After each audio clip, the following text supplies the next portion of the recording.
හයි friends. ඉතින් ඔයාලක PC එක සෑහෙන ස්ලෝද වැඩක් කර ගන්න වෙලද එපා වෙන වැඩක් කරාම නිකන් කොයි වෙලාවෙත් ලැග් වෙනවා, ෆ්‍රීස් වෙනවා. මේක මහා කරදරයක් වෙලා තියෙන්නේ. හයි. අද මං ගෙනාවා ට්‍රික්ස් කීපයක්. මේ ට්‍රික්ස් ටික ෆලෝ කරොත් ඔයාලට පුළුවන් ඔයාගේ PC එක සෑහෙන ස්මූත් කරගන්න. ඉතින් වීඩියෝ එකට යන්න කලින් අපේ channel එක subscribe කරන්න කියලා මතක් කරනවා. එහෙනම් අපි යමු වීඩියෝ එකට.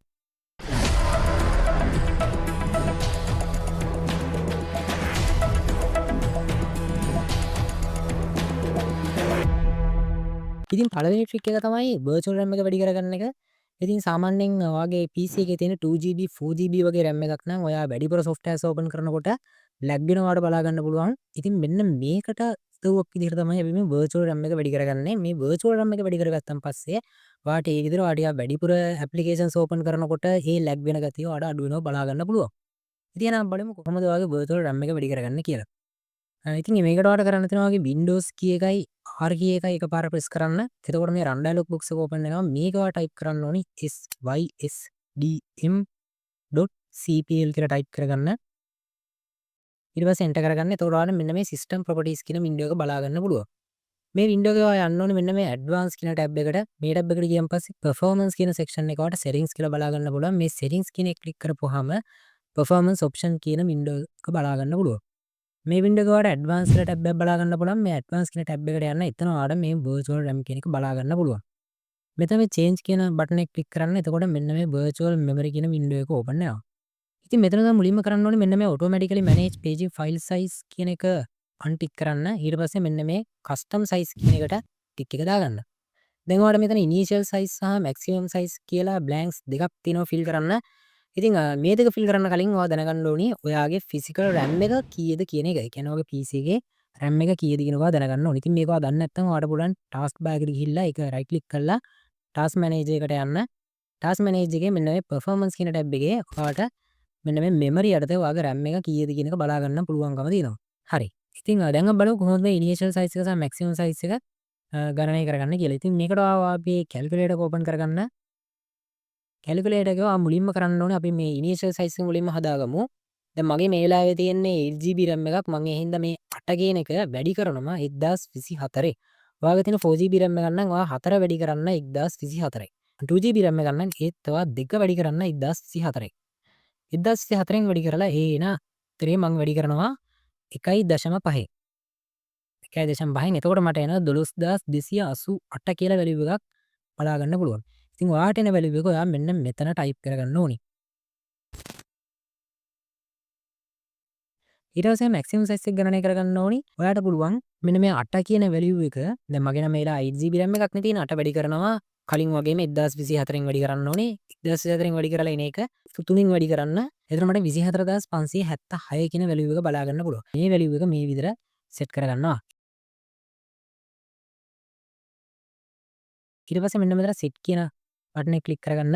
මේ ක්ලික් කළා මේක ඕකේ කරගන්න. එතකොට ඔයගෙන් අහනවා the changes you have made require you to restart කියන එකයි. දැන් ඔයාගේ කම්පියුටර් එක රීස්ටාර්ට් කරගන්න. රීස්ටාර්ට් කරලා ඕපන් කරලා බලන්න ඔයාට අනිවාර්යයෙන්ම කලින්ට වඩා වෙනසක් බලා ගන්න පුළුවන් වෙයි. ඉතින් දෙවෙනි ට්‍රික් එක තමයි visual effects limit කරන එක. ඉතින් මේක ඔයා කැමති නම් කරන්න. හැබැයි මේකෙනුත් යම් විදිහකට ඔයාගේ performance එක වැඩි වෙනවා. ඉතින් මේක කරන්නත් ඔයාලා කලින් වගේම Windows key එක R key එක press කරලා අපි කලින් ගිය එකටම යන්න. ඒ කියන්නේ sysdm.cpl කියන එකටම මේක ගිහින් ඉවරලා මේකේ තියෙන මේ advanced tab එකට යන්න. ඒ tab එකේ performance එකට තියෙන නැවතත් settings වලට යන්න. මෙතන ඔයාලට බලා ගන්න පුළුවන් just for best performance කියලා ඔයාලට බලා ගන්න පුළුවන්. මෙතනදී මේ visual effects limit වෙන එක තමයි වෙන්නේ. ඉතින් ඔයා visual effects වලට කැමති නම් මේක දාන්න එපා. හැබැයි ඔයාලට visual effects විතරක් වැදගත් වෙන්නේ නැත්නම් ඔයාලට performance එක නම් වැදගත් වෙන්නේ. ඔයා මෙන්න මෙතන මේ just for best performance කියන එක දාලා ඉවරලා මෙතන මේ apply කියන බටන් එක ක්ලික් කරන්න. ඉතින් තුන්වෙනි ට්‍රික් එක තමයි startup applications disable කරන එක. මොකද මෙතනින් ඔයා කම්පියුටර් එක ඕපන් කරනකොට ටික වෙලාවක් ගිහිල්ලා තමයි ඔයාලට සාමාන්‍යයෙන් වැඩක් කරගන්න පුළුවන් වෙන තත්ත්වයටපත් වෙන්නේ. ගොඩක් වෙලාවට මේ startup applications ගොඩක් තිබුණා. ඉතින් මේකෙනුත් ඔයාගේ PC එක ඇත්තටම slow down කරනවා. එහෙනම් බලමු කොහොමද මේක නැති කරගන්නේ කියලා. මෙතනදිත් ඔයාලා කරන්න තියෙන්නේ task bar එක right click කරලා task manager එකට යන්න. මේ task manager එකේ ඔයාලට startup apps කියලා එකක් බලා ගන්න පුළුවන්. මෙතන ඔයාට ඔයාගේ කම්පියුටර් එක start වෙනකොටම ඕපන් වෙන ඇප්ලිකේෂන්ස් ටික බලා ගන්න පුළුවන්. මෙතනින් ඔයාලට වැදගත් නැති ඒවා තියෙනවා නම් ඒවා disable කරලා දාන්න. විශේෂයෙන් මෙතන මේ Copilot එක එහෙම තියෙනවා. මම මේවා නම් disable කරලා දානවා මේ විදිහට. ඔයාලා මේක right click කරලා disable කරන්න විතරයි තියෙන්නේ. ඉතින් මෙතන තව Microsoft 365 Copilot කියලා තියෙනවා. ඒක disable විදිහටමයි තියෙන්නේ. ඉතින් ඔයාගෙත් මේ විදිහට ඔයාලට වැදගත් නැති ඇප්ලිකේෂන්ස් තියෙනවා නම් ඩිසේබල් කරලා දාන්න. එතකොට ඔයාගේ PC එක ස්ටාර්ට් අප් එකේදී ස්පීඩ් එනවාට බලා ගන්න පුළුවන් වෙයි. ඉතින් ඊළඟ ට්‍රික් එක තමයි කාලයක් තිස්සේ ඔයාගේ PC එකේ එකතු වෙලා තියෙන ජන්ක් ෆයිල්ස් ක්ලීන් කරන එක. මොකද මේවා තෝරනට වඩා ගොඩක් තියෙනකොට ඔයාගේ PC එක ස්ලෝ ඩවුන් කරනවා. ඉතින් මේකටත් කරන්න දෙන්නේ කලින් වගේම Windows key එකයි R key එකයි ප්‍රෙස් කරලා ඔයා මෙතන temp කියලා ටයිප් කරගන්න. ඊට පස්සේ enter කරගන්න. එතකොට ඔයාලට මෙන්න මේ ෆෝල්ඩර් එක බලා ගන්න පුළුවන්. මේ ෆෝල්ඩර් එක මේ විදිහට සිලෙක්ට් කරලා මේ delete කරන්න. හැබැයි මෙන්න මේ විදිහට ඔයාලට action එක ගන්න බෑ කියලා කියනවා. ඒ කියන්නේ this action can't be complete කියලා වැටෙනවා. අන්න ඒ වගේ තියෙන ඒවා ඔයා do this for all current items කියලා දාලා skip කරන්න. හරි. ඊට පස්සේ ආයෙත් ඔයා Windows key එකයි R key එකයි ප්‍රෙස් කරලා මෙතන percentage එකත් එක්ක temp කියලා ආයෙ ටයිප් කරගන්න මෙන්න මේ විදිහට. ඊට පස්සේ මේ ටිකත් මේ විදිහට control A ඔබලා ඔක්කොම සිලෙක්ට් කරගෙන ඉවරලා මේ ටිකත් delete කරලා දාන්න. මෙතනදි කලින් වගේ මේ ෆයිල්ස් ටික delete කරන්න යන්න එපා. මේ ටික මේ විදිහට do this for all current items කියන එක ටික් කරලා skip කරන්න. අනිත් ටික ඔක්කොම delete කරලා දාන්න. ඊට පස්සේ ආයෙත් ඔයා Windows key එකයි R key එකයි ප්‍රෙස් කරන්න. ඊට පස්සේ මෙතන prefetch කියලා ටයිප් කරගන්න ඕනි.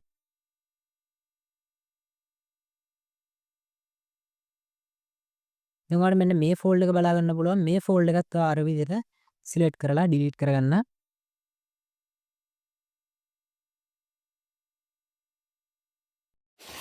ඉතින් ඊළඟ ට්‍රික් එක තමයි storage sense කියන එක enable කරගන්න එක. මේක Windows වල තියෙන සුපිරිම ෆීචර් එකක්. මොකද මේකෙන් ඇත්තටම ඔයාගේ Windows එකේ තියෙන අනවශ්‍ය ෆයිල්ස් ඔටෝමැටිකලිම delete කරනවා වගේ වැඩක් තමයි මේකෙන් කරන්නේ. ඉතින් මේක සෑහෙන උදව්වක් වෙනවා. ඉතින් අපි බලමු කොහොමද මේක enable කරගන්නේ කියලා. ඉතින් මෙතනද ඔයාලට කරන්න තියෙන්නේ settings open කරගන්න. settings open කරනවා system කියන tab එකට යන්න. system කියන tab එකේ ඔයාලට storage කියන option එක බලා ගන්න පුළුවන්. මෙන්න මේ ස්ටෝරේජ් වලට ගිහුවම පස්සේ ඔයාට මෙන්න මෙතන ස්ටෝරේජ් මැනේජ්මන්ට් යටතේ ස්ටෝරේජ් සෙන්ස් කියන එක බලා ගන්න පුළුවන්. මෙන්න මේක ඔයා enable කරන්න. මේක on එකේ තියාගන්න. එතකොට අනවශ්‍ය ෆයිල්ස් ඔටෝමැටිකලිම delete වෙලා යනවා. ඉතින් ඔයා මේ ට්‍රික්ස් ටික ඔක්කොම හරියටම ෆලෝ කරා නම් අනිවාර්යෙන්ම ඔයාට කලින්ට වඩා ඔයාගේ performance එක වැඩි වෙලා තියෙනවා කියලා බලා ගන්න පුළුවන් වෙයි. හැබැයි මේකෙන් ගොඩාක් ලොකුවට වගේ performance එක වැඩි වෙන්නේ නැහැ. හැබැයි අර සාමාන්‍යයෙන් එදිනදා ඔයා day to day වැඩ ටික කරනකොට තියෙන lag එක ටිකක් නැති කරගෙන ඔයාලට ටිකක් ස්මූත් එක්ස්පීරියන්ස් එකක් අනිවාර්යෙන් ගන්න පුළුවන් වෙනවා. ඉතින් ඒ වගේ මේ වීඩියෝ ගැනත් ඔයාලගේ අදහස් අනිවාර්යෙන් පල්ලෙන් කමෙන්ට් සෙක්ෂන් එකේ දාන්න. ඒ වගේම අපේ channel එකත් subscribe කරන්න. මේ වගේ වීඩියෝස් වලට එතකොට ඉක්මනින්ම දැනගන්න පුළුවන්. ඒ වගේම අපේ Facebook page එක follow කරන්න. මේ හැම දෙයකටම අදාළ links මම පල්ලෙන් කමෙන්ට් සෙක්ෂන් එකේ දාලා තියන්නම්. ඉතින් එහෙනම් අපි ඊළඟ වීඩියෝ එකකින් ඉක්මනට හම්බෙමු. එතකන් ඔයාලා හැමෝටම සුබ දවසක්.